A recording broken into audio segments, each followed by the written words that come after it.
Hello, friends. I hope you're doing well. I have a question for you. Has anyone seen these reaction videos? They're on YouTube. It's the latest trend where these nice folks, they listen to music, or maybe they watch a movie trailer and they show you their reaction for the very first time as they experience it. And it's fascinating. I have my own idea for a reaction video. This is a new exciting spin on the concept, and it's my own reaction to someone's reaction video. So we're going to try this, okay? My first reaction is going to be of Zach Pope, who reacted to the new Batman trailer. I hope he likes the trailer, but I'm going to watch him react to watching the trailer for the first time. So this should be fascinating. Oh. Oh my god, that suit is so fucking cool! Oh, oh my god! Oh! Oh! Oh, there's Look at that! Whoa! You see? See how he's reacting? Wow! Ooh. He's like, so damn he's good. like, whoa! Whoa! To the Batman. Oh, it's like, whoa! I'm watching the Batman trailer. Woo! Oh! Ooh. Catwoman. Oh! Oh! Wow! Holy bat farts! I just got another great idea. What if I do a reaction video to my reaction video to the video that Zach Pope is reacting to about Batman? Now I'm creating another exciting new trend on YouTube. Oh, mind-blowing. Check this out. There's me. Look how I'm reacting to the reaction of Batman. This is mind-blowing. Oh, this is too much. Oh, this is great. Pretty soon I can quit my day job, bitches. I'm inventing new YouTube genres. I can finally afford that Trans Am conversion motorhome I've always wanted.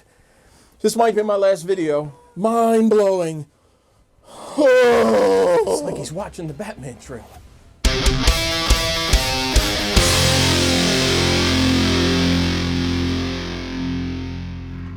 Hey, it's your buddy Gator here. You know, back in March when I started this channel, I kind of did it because I wanted to go to the movies and review fresh new films and then talk about them. And here it is 6 months later, and look at this. Finally seeing a movie. So I'm gonna go in there and see this Russell Crowe thing, whatever the hell it is. And I'll let you know what it's like. I'll try to give you a quick reaction when I walk out. And then we'll get into all the other Russell Crowe horse shit. All right? So, wish me luck. I gotta put this thing on. I'll see you later. Unhinged is a psychological thriller about road rage, starring Russell Crowe and Caren Pistorius, directed by Derrick Borte. Come on, man. Go! Relative unknown Caren Pistorius stars as a woman who picks the wrong dude to piss off on the wrong day. Probably in 2020, because that year is a shitstorm of gargantuan proportions. You know what a courtesy tap is, young man? Sounds like this. It's light. It's friendly. I'm sure that's what your mom meant to do. No, it's not. Mom! Russell Crowe's character has nothing much to live for other than unleashing hell over what's left of his miserable life. Whose phone is this? I'm right across from your friend. Hey, listen to me. He's not a friend, okay? This is where your first lesson begins. Give me my phone.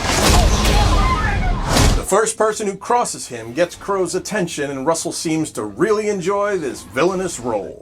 Put him back on this goddamn phone! No, I can't do that. Now, this is not a great film, but if you focus on the strength of the simple story, you can enjoy a handful of thrills and some really excellent car chase sequences that include a few crashes that had me yelling out loud. I love these type of films. Falling Down with Michael Douglas comes to mind as another simple story of an unstable man who snaps and takes out all his anger on anyone who crosses him. Eat your lunch. You all need your vitamins A's and B's and... It's It's an accident. It was an accident. The trigger, it's sensitive. These are fun films as they provide us with a safe way to see our inner demons of road rage and see revenge spilled out on the big screen. I'm scrolling through the pictures on your phone. Don't be an idiot. That's what makes Unhinged a worthwhile visit, especially being the first mainstream release in the theaters since early March of this horrific year. I got a movie coming out. It's called Unhinged. I'm not fucking with you. It's called Unhinged. Crowe's performance in this is fantastic, and he really lights up the screen. Will you remove your helmet and tell me your name? My name is Gladiator. Gladiator will always be the first film we think of when looking back at Russell Crowe's great career. What we do in life echoes in eternity. But I remember a film called L.A. Confidential that really broke him into superstar status, and it's one of my favorite films, mostly due to his performance. 1 and 6. Where's the girl? White, I have this under control. Put the weapon down. Here's the girl.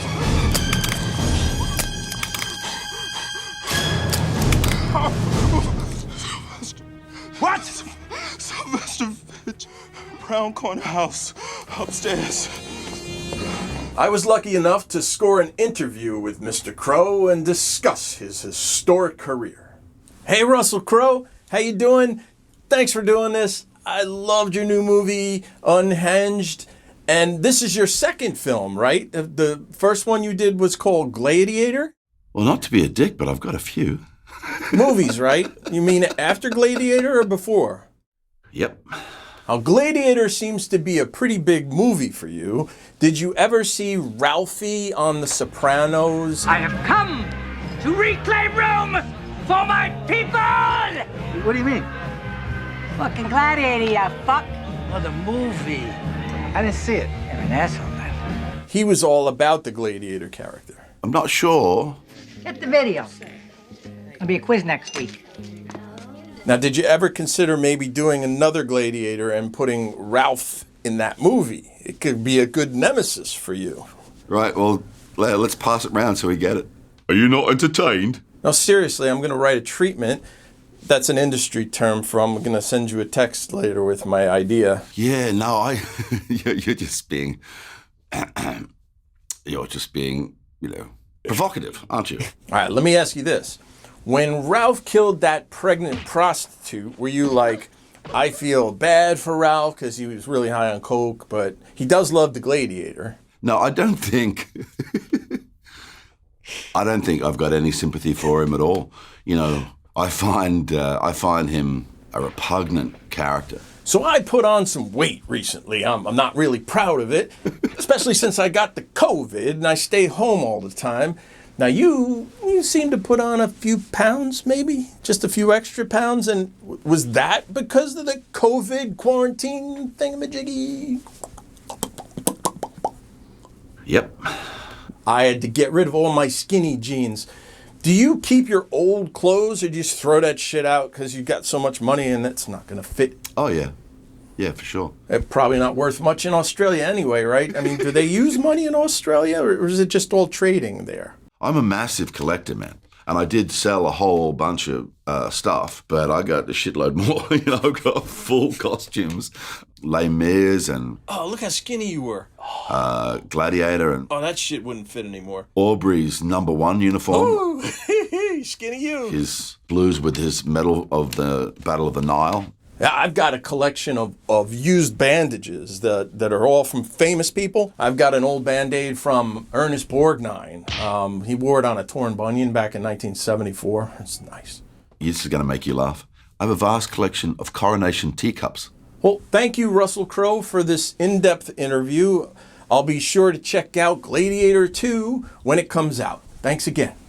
In the end, Unhinged does what it sets out to do. I have a lot of issues with the film that prevents it from being considered a classic. We know so little about the motivation behind Russell Crowe's character and even less about the leading lady, who clearly has issues in her past. Maybe it doesn't matter. Much like going on a roller coaster complaining about the fact that you wanted to know more about the thought process that went into choosing the turns and drops within the design. This film accomplished what it set out to do, and sometimes that's just fine. Well, damn, it feels good to be back in the movies. I enjoyed that movie. When Russell Crowe is on screen, I was digging it. The other stuff around him, not a great movie, but for the first time back in the theater, it was enjoyable. So that said, on a scale from 1 to 10, I'm going to give this thing a 5. Probably doesn't deserve that much, maybe a little less, but you know what? It was just friggin' awesome to be sitting in a theater having a great time for 90 minutes, forgetting about 2020 for just that moment. By the way, I'd like to thank Mr. Zach Pope, who has his own movie review channel, and he gave me a nice little plug on his channel, and here it is. Let me say this too. If you guys have never seen Gator's channel, you guys should go see it. He did his Palm Springs reviews kind of, it's different. It's interesting. I suggest you check out his movie review channel. It's on YouTube. I'll place a link in the description below. Zach reviews tons of stuff and does a great job. Off you go. So as we wrap this one up, be sure to leave me comments and let me know your thoughts about returning to the theaters. Do you feel safe? Are you ready to get back to normal? Will there ever be a normal? As for me, I'm thrilled to be back in the theaters, seeing films the way they were meant to be seen on the large screens with bombastic sound and without cell phone interruptions in the dark. The only way to watch a film is in the dark. So thanks again for watching. I'll catch you next time. Gator out. What? Watch for new movie reviews and documentary series. Don't forget to subscribe and click on that bell so you know when new reviews arrive.